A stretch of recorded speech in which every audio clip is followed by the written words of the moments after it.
Je suis pas surpris. Je m'attendais à ce que le Front populaire fasse plus, parce que j'avais eu l'impression qu'il y avait un élan plus important que ça. Déjà, je ne réagis pas à chaud. Il faut attendre les résultats du second tour. Mais de toute façon, ce qu'il y a eu au premier tour était attendu. Et là, il va falloir voir un peu si la gauche et la gauche et la droite vont se rallier ou pas. Même si on s'y attendait et que les sondages le montraient, c'est vrai que j'ai été quand même surprise et que ça fait toujours un petit coup. Je pense que tout n'est pas joué, même si ça dit quelque chose de l'état de la France et de ce que pensent les Français.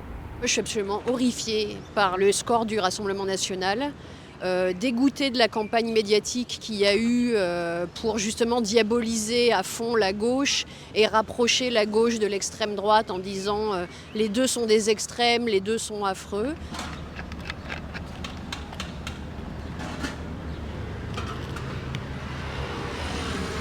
Des discussions que j'ai pu avoir avec les Libanais, les Libanaises, qu'ils ont été très déçus par la politique de la France et en l'occurrence de Macron vis-à-vis de la Palestine. La gauche a vachement porté le combat pour la Palestine, en tout cas en France, ces derniers mois.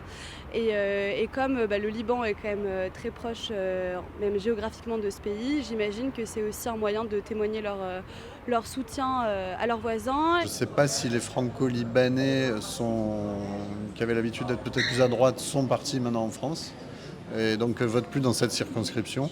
Je me suis demandé si c'était pas dû à la position de LFI et des gauches sur la question palestinienne, qui touche vraiment les Libanais de près et qui du coup se positionne un petit peu contre Israël et pro-palestinien.